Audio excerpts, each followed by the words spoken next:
his part. Oh, okay. On my part? Test. They're Now we go. from the, Okay. All right. because you can't turn them off outside of the. Okay, but we are good now? All right. Okay, good morning, everybody. Welcome to the Ways and Means Committee meeting on July 2nd, 2024. It's 10 a.m. So I would like to call this meeting to order. May please everybody raise for the Pledge of Allegiance.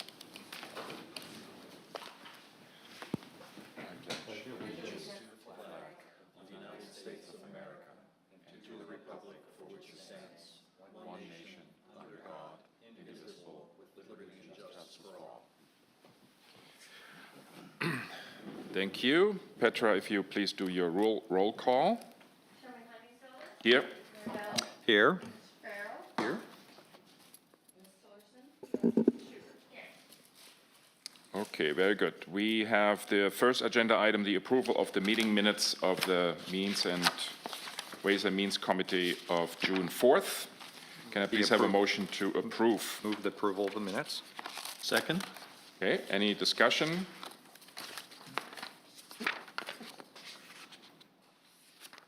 No? Petra, I have two little things that I will give you later. One is a typo, just a little one, and then probably some adjustment in the last part. Everybody in favor? Aye. Aye. Okay, motion has carried. Moving on to the next agenda item, citizen comments. We don't have any citizens in the room, so we move on. We also have no old business. Moving on to new business. A, under tab 2, review and recommendation to the town council for the purchase of compostable dog waste bags and dispensers for the beach. Mr. Bryan. That would fall into your department, I guess. Thank you, Mr. Chairman. Good morning, and members of the Ways and Means Committee.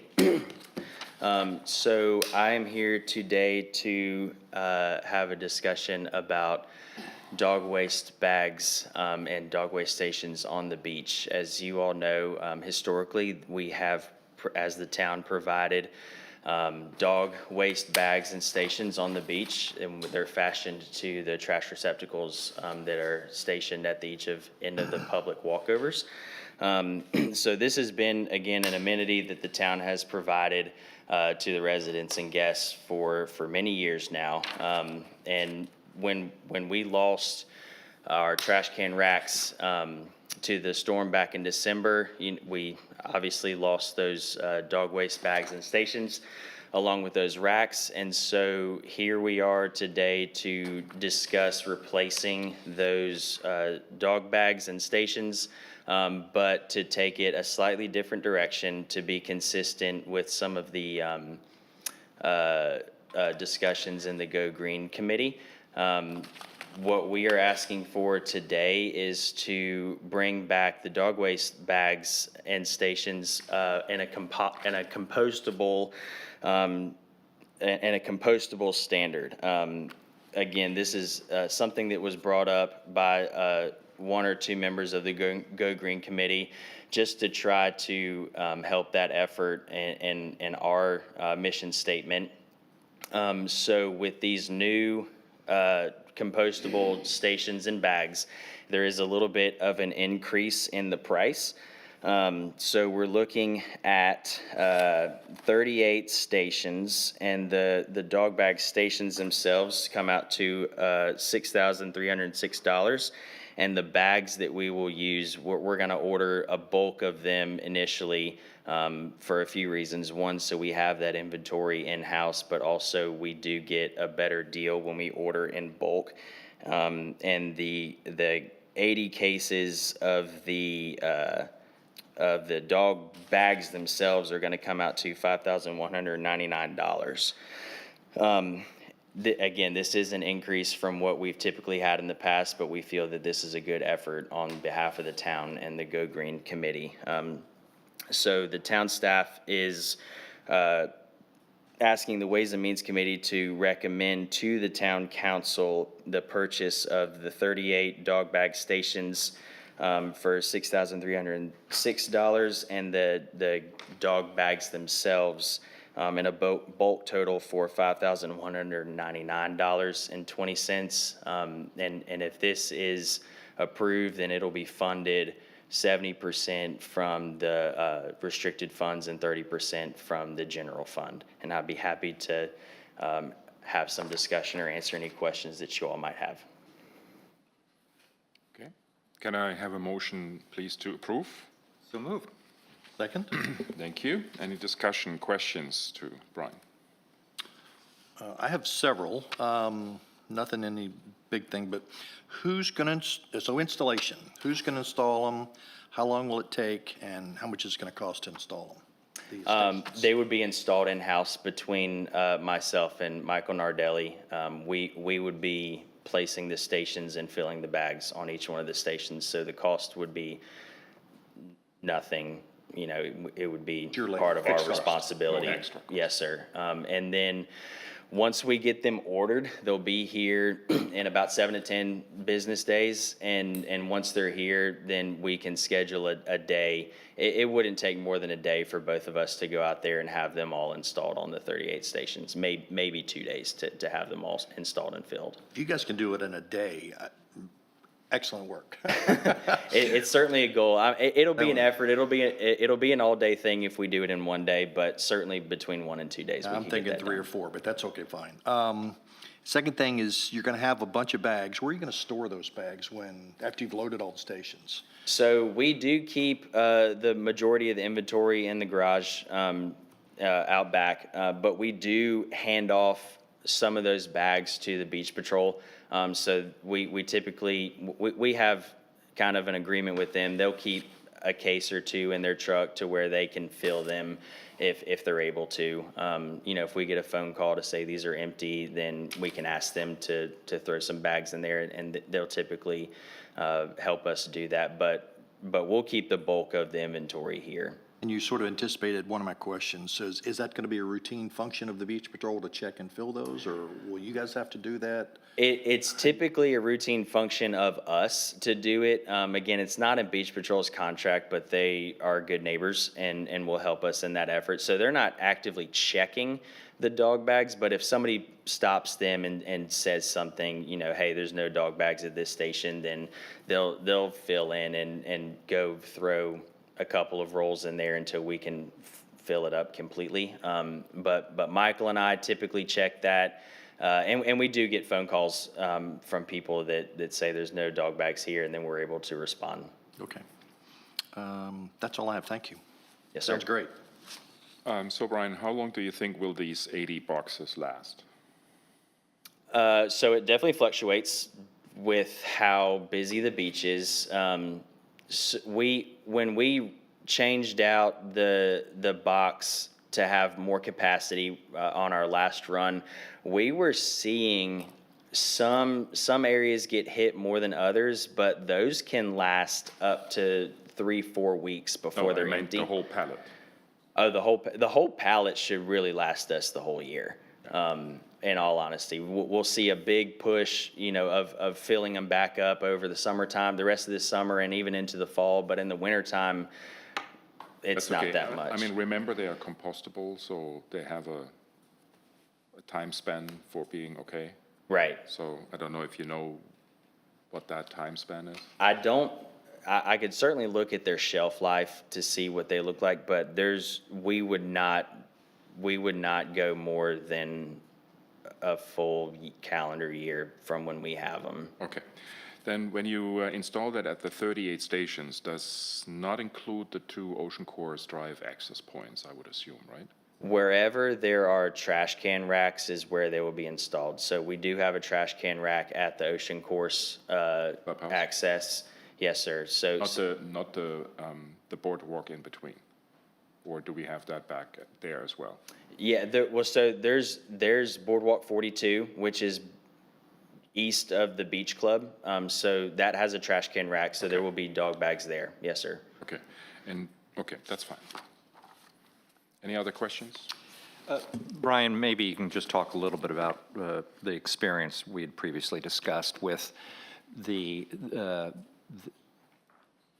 incidences of bags disappearing in bulk in relatively short period of time, and whether, in your view, what you would recommend we do about that if, in fact, all of these just get emptied out by visitors, guests, or homeowners. Right, so that has certainly been, as we discussed, historically, that hasn't been an issue. Over the past few summers, we certainly have seen, we'll fill up one of these stations and then, with 200 bags, and 3 days later, it's empty. Again, that would suggest that there are people taking them in bulk for their personal use. I'm not sure what we can do other than just refill it at this point. I mean, it's almost an impossible effort to enforce watching how many bags people are taking. At this time, I don't know that it's extreme enough for us to think about not having bags on the beach, but we can certainly monitor how often we're filling these bags once we get them installed on the beach this summer. And that we typically are seeing it at the same walkovers that get the most use, right? Some the high volume boardwalks is where we're seeing these depleting a lot quicker than we think that they should be. When we increased from 200 to 600 capacity bags per station, that time was a lot greater in between them getting depleted, which was really helpful. But I can't say that it's still not happening. It's just not as impactful per occurrence. Do we place these, whatever you want to call them, the Dispensers. dispensers at the county park? I know they have their own dispensers. Do we place them at the end? We don't. We're only placing them on the trash racks that we have out there at the end of all the public boardwalks. And what is the difference in cost between a regular doggy bag and a compostable bag, kind of percentage-wise? Yeah, it's when we made the order for the old stations and the bags, which was about the same quantity as this, I want to say that we paid about total 6,000 or 7,000 for the stations and the bags themselves. So it's about a 40% increase around in cost. Minus inflation. Minus inflation. No, So back- no further questions from me, Mr. So Chairman. back to the topic we discussed earlier. So do we have, from past experience, certain boardwalks where we have a suspicion that people are taking more than they need for that day? I don't know that I can't answer that question. If I had paid a little bit closer attention during that time, I might be able to tell you, yes, Boardwalk X has a problem. But there were certainly a couple of them throughout the past couple of seasons that we did see that happening. But I don't know that it would be right for me to say Boardwalk 22 is a problem boardwalk. Okay, well, maybe after the end of this year, you might. We'll be- certainly be monitoring it more closely. So last question, since these boxes are also pretty expensive, and we all know that removing the trash enclosures prior to a storm is difficult and very time consuming. Can we the next time at least save these boxes, these dispensers, or is that? Yes, we can certainly put forth effort to make sure that and I'll tell you, if we're removing the dispensers, then we're probably going to be removing the trash can racks as well. We'll have that amount of time to understand that this is an event that is going to require removal of the trash racks, and the stations are attached to them, so they'll come with. No, I'm not worried about those, but I mean, those more like short, term coming up, like yesterday, right? I mean, that was a Right. relatively short notice to have a very intense rain event, so.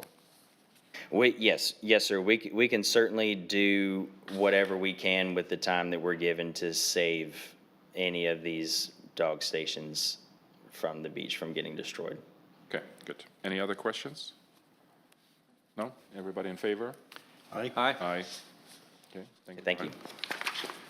Next agenda item is review and recommendation of the proposal for HVAC maintenance services.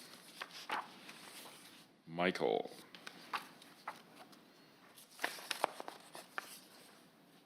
Good morning, Ways and Means Committee. The town of Kiowa requests, desires quarterly and annual preventive maintenance services to maintain the proper operation and function of the HVAC equipment here at Town Hall. And this contract shall be in effect for 3 years with 2 one-year extensions. So the town publicly posted an RFP on the posting carrier and the town's website for a few weeks, and the bids came back as follows, with Daikin Applied coming back at $16,900, Holy City Heating and Air for $20,000, and WB Gearman and Co. for $6,945. The town staff thoroughly reviewed all submitted bids and discussed the reviews, scope of work, and experience. After the discussion, the staff agreed to recommend Daikin Applied. The staff is recommending Daikin Applied largely due to the fact that HVAC units at Town Hall are Daikin branded units, and these units require specific qualifications and training, which not all HVAC technicians possess. Daikin Applied, as we know, are certified techs, as they are a subsidiary company to the manufacturer. Our concerns with the low bidder is that the bids of the annual cost don't cover the filters alone. And so just the low cost itself is kind of a red flag for us.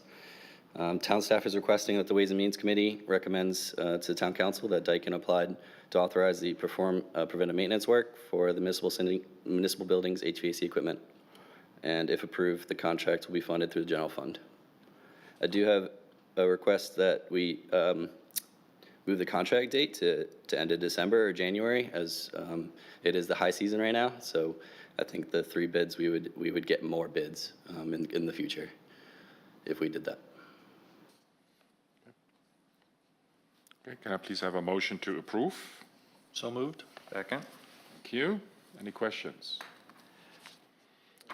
Mr. Chairman, I would just note that what I would recommend is that the Ways and Means Committee recommend approval of a contract with Daikin. The contract itself is still being worked through with council. It is the Daikin's standard form contract, not the town's, and it has a number of provisions which are inconsistent with the town's requirements, including, for example, Minnesota is the governing law as opposed to South Carolina. Those issues are being worked through right now. So the recommendation would be that the Ways and Means Committee recommend approval of the contract subject to contract changes that are being negotiated with Daikin and our town attorney. They do have the contract right now, and they should get it back to us within the hour, Yeah. if approved. Good. More questions? I have a few. Can you tell us what the prior maintenance contract costs have been? Yes, sir. So that was with Hoffman, and their annual was $7,800. $7,800? $7,800, yeah. But this is now basically bit. 100% increase. Double. And the quarterly was $1,950. I'm sorry, you confused me. So I'm sorry, the annual cost? what was the total cost comparable okay. to the 16,900 with It the was prior vendor? $7,800 annual plus the $1,950 quarterly, so roughly around $10,000, Okay. So it's like a 60% increase. roughly.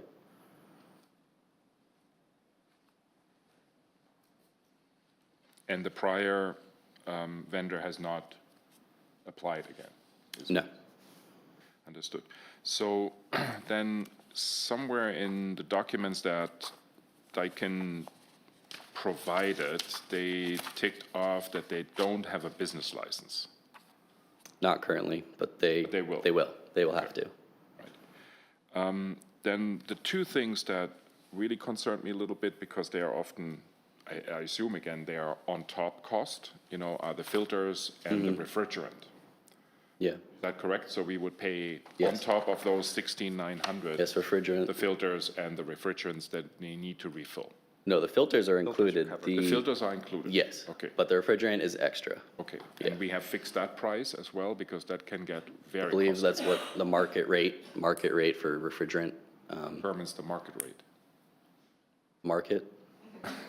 Well, feel about that, but, no, I mean, is there a reference point that you yeah, guys we agreed can- upon or something? Yeah, and for one-off items like that, like to say we have a refrigerant leak, we don't have to go with Daikin. We've used Triad, other manufacturers. We can use Holy City Heating and Air. So it's not 100% that we need to Do go. you with usually them. compare their prices, or? Yeah, we shop around. Okay. But Brian, we just need to confirm that in the contract that Okay. we're working through, because I'm not sure that the Dakin form of contract would allow us to use Use another other service vendors. provider. Yeah. Okay, But then at least then find a way of stipulating the contract, what the costs are for the refrigerants. Yeah, Because sure. that's usually an area where HVAC companies make a lot of a lot of profit. money, yeah. Okay? Because nobody watches it, and they Yeah. say, yeah, refill, and then they get the big check. Got So, it. and then I couldn't find anywhere the definition of the filters that we are actually using, and there are a multitude of Yes. filters, of course, Yes. available. So which type or which sophistication of these filters have we agreed upon? Yeah, so the filter list is based in the RFP itself. There is, each unit is designated their filters, and so that size is, No, I'm not talking about the size, I'm talking about, are they, those that are really filtering out all the pollutants and like the specs. the stuff? Some have Yeah. 10 microns, some have 1 Okay, micron. So what is the definition here?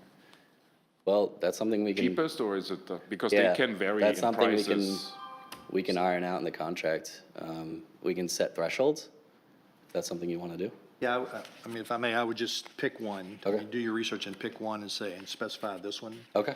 Because they'll range from, and I'll make Yeah. up the numbers, but $10 to $50 for the same size. Yeah. Based on exactly the what pressure I drop looked and the at, micron yes. filtration. So Great.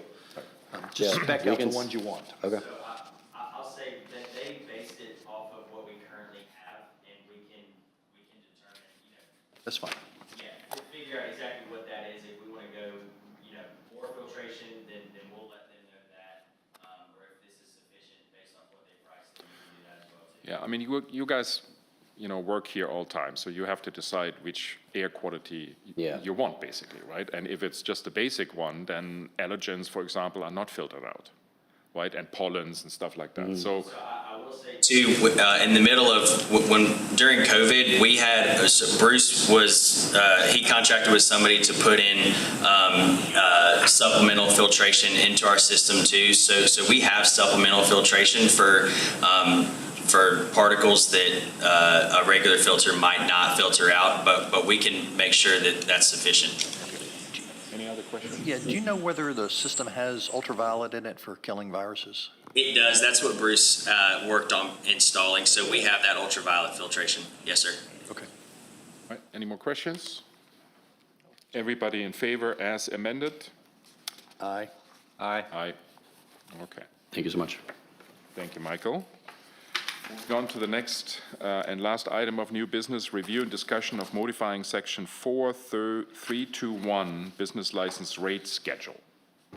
Dorota. Yes, thank you. So there are two parts to this discussion. First, I want to just have like a quick overview of our business license and the rates, and then we'll go to the request of either amending our current ordinance or not.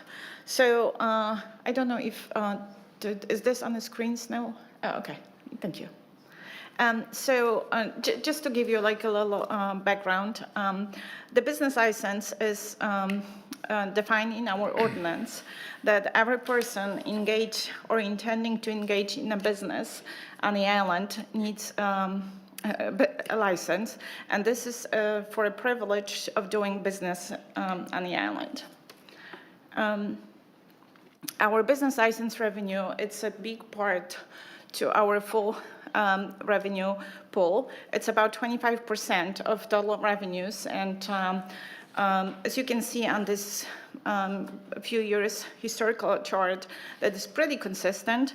Actually, the projected for this year, it's going to be higher than 3.7 million. We'll have closer to 4 million, but we pretty much bring the same amount of money. It's also, It's also a seasonal revenue. The business license are renewed starting in February 1st, and they are due by April 30th. So you can see a spike every year pretty much within those couple of months where we collect our majority of the revenue. So how the business license fees are determined depends on the type of business and the rates that are charged for that business. The type of business then falls under classification that is provided by IRS. So every business, for example, you're a plumber, you fall under XXXX number, NAICS code, and then IRS defines you what class you're in. The rates are pretty much up to the council discretion, and our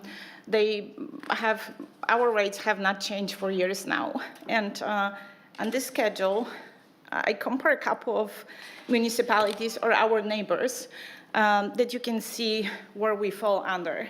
So we are the first column, Kiowa, and we fall like between comparable to Mount Pleasant, a little less than Mount Pleasant and Sullivan's Island, but a little more than other neighborhoods. And the rate is pretty much calculated. There is a base rate for the first $2,000 that you report to us, and the rates are based on your gross receipts made on fiscal or calendar or fiscal year that you're reporting to us. The average business license that the town collects, it's about $866, but the average is not really representable. The median license fee is $236, and the median gross receipts reported to us is $43,000. Just to give you an idea. So within that many businesses, we have a lot of businesses that actually have less than 50,000 reporting, and they bring that average down. Another item to remember or to keep in mind is, so those rates, there is a difference between resident or non-resident. If you're a resident, you're paying the rate that you have in front of you. If you're a non-resident, you're paying a double rate, meaning the base rate is double and the rate after 1,000 is doubled. So the town currently defines residents in those that have their physical business address within the county, Charleston County. And so another thing, and just to give you an idea how, geez, this is so sensitive, how many licensed businesses we have in a county and outside the county and based on the classes. And I also added some description of type of businesses per class, just to give you an idea what actual businesses bring that money. But also those classifications, they change based on the IRS regulations. So anyhow, but this is the latest class schedule. So a couple of years ago, the state, the municipal association, want to pretty much make the business license process same and standardized for every jurisdiction in the state. Before, some places used NAICS codes, some have different classification, they have different business license years, so they want to make it all standardized for every business. And additionally, they made it available. There is a state portal that a business, for example, like Lowe's, they have business licenses in every town, every jurisdiction. and they would have to go on every town website to apply for license, and they have different timing, different but- time pretty much. So now they can just go on one portal and apply for 50 licenses in one place. They pay But different let's rates. make it not so complicated, Dorota, because Okay. my understanding is the only thing you're requesting is a verbal change in Appendix A of the ordinance. That's correct. We I was- are not talking about, increasing it or doing anything No. else, so No. just this topic. Correct. So that our ordinance text meets up with the practice Correct. that we have conducted over the past years. Correct. Can we stay with that? Sure. I was just gonna give you a little, just why You we've just done it this way, you but, just okay, I answered don't my wanna. question with yes. So the only thing you want is to Yes. change the text. But I think. But is there something else? Well, no, No, there's no. really two things. I think what she's saying is that most municipalities, you charge a rate for businesses within your jurisdiction. If they're outside your jurisdiction, you charge them non-resident rate. Our practice is that we County. essentially charge, if everyone that's within Charleston County, they essentially get residence rate. Yeah, I know. Yeah. I understand that. Yeah, That's just so- the same thing. That's correct. Right. Stephanie. Correct, yes, This is sir. what Appendix A should read. That's the only thing you want. Well, it's a question, I right. think the Why does question that being become so proposed complicated? Right, we just slow it down is the something. should. Right. What's being proposed is to conform with current practice. The question, I think, before us is whether we want to continue current practice or not, because my understanding, correct me if I'm wrong, is we as a municipality in our current practice are anomalous.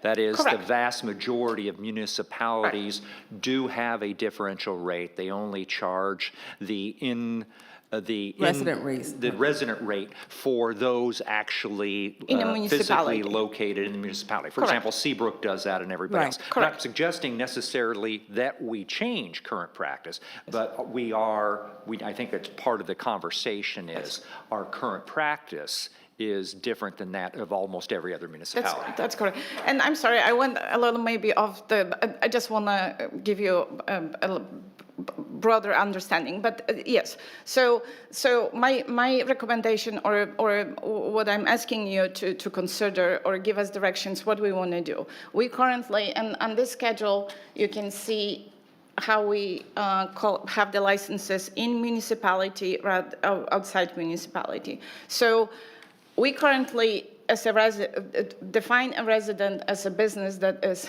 in a county, not just municipality. And the practice was like that only because outside of the short-term rentals, we have only 53 businesses that have physical address in a municipality. Everyone else is outside.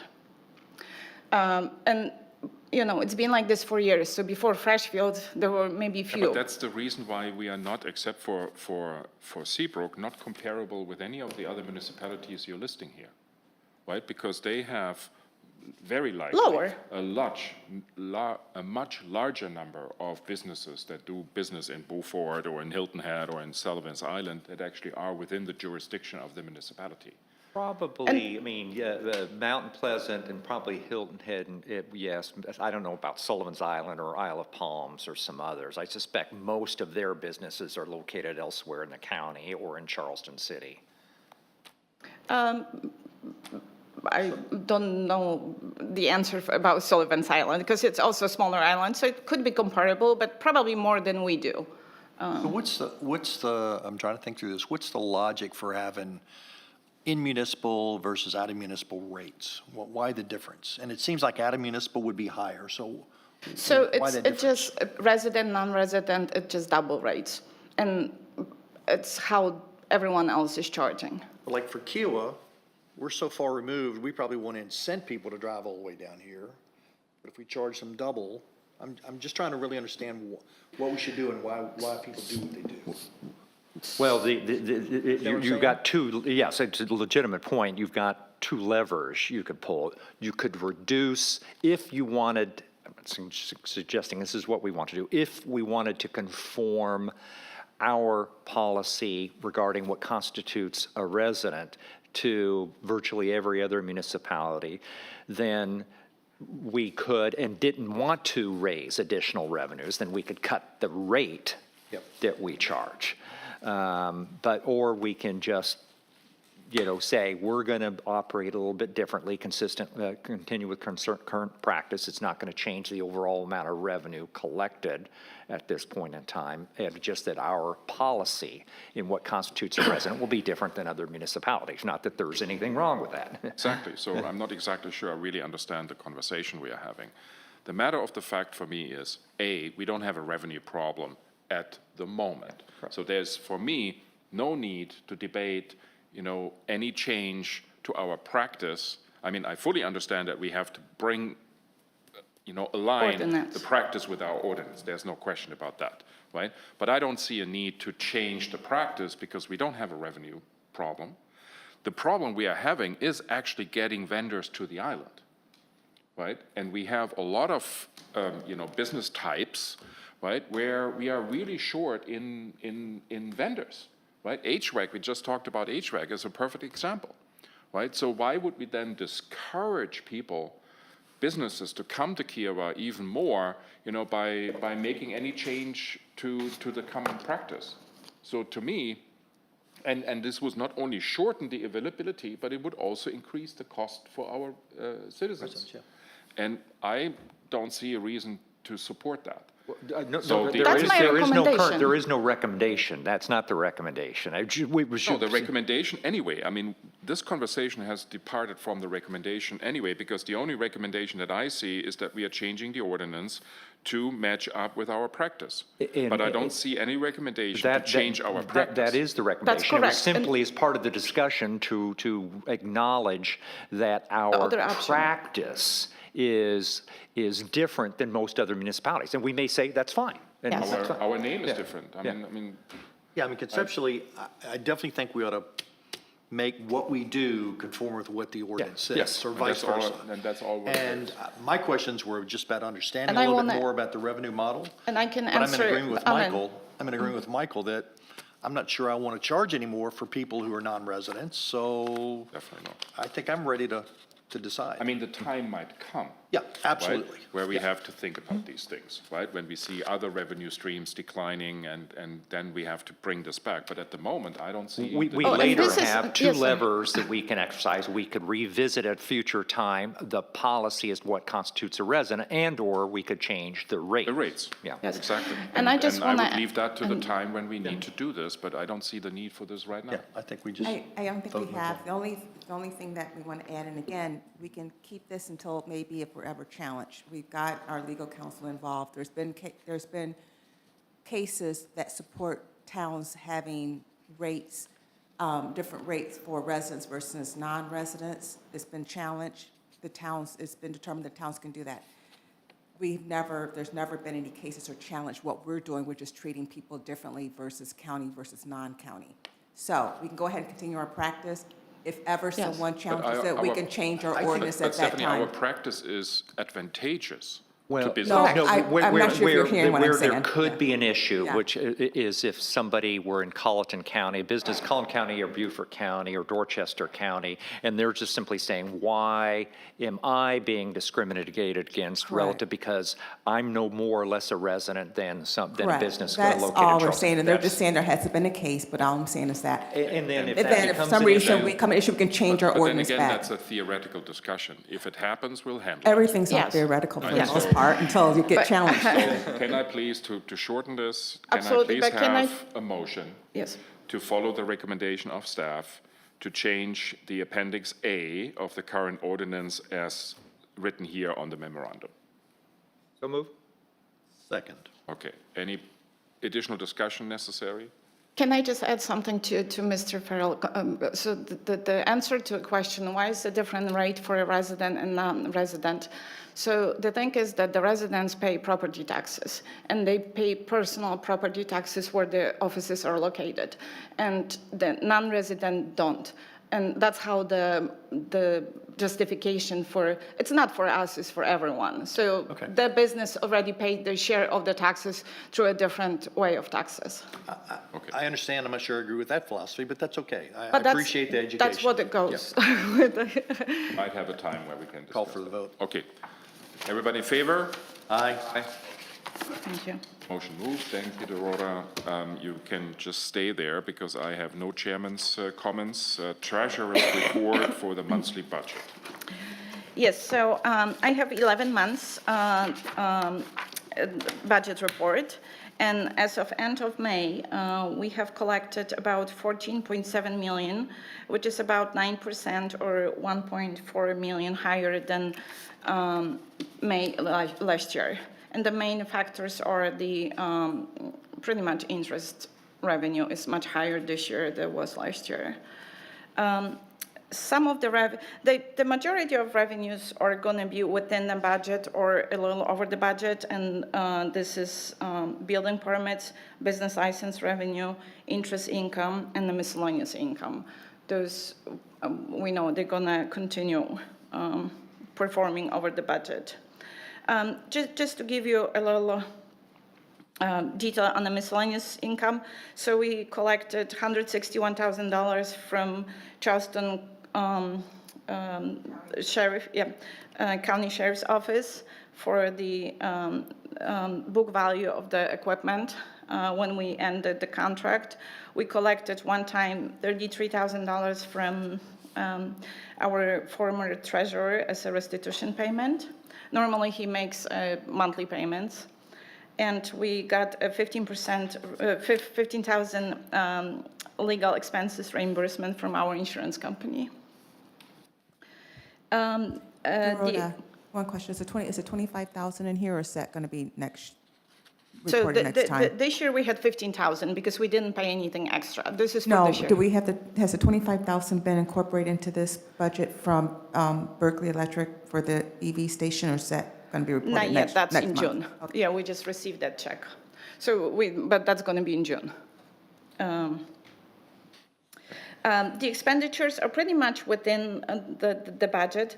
They are about 80 or 61% of the total expenditures, but if we take out the 5 million placeholder, they about 86% of the total expenditures. A few items that are going to be over the budget is the waste management, because we signed a contract with Trident earlier than budgeted. Professional services is legal cost, charitable contributions due to an additional application, and the cleanup for after the storm in December. So those items will continue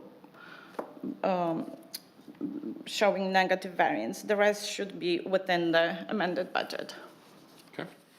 Any questions for Dorota? No? All right, thank you. No? Thank you. Thank you, Dorota. Thank you. Moving on to the next agenda item, citizen comments. We still have no citizens in the room. Committee member comments. Anything? And Mr. Chairman?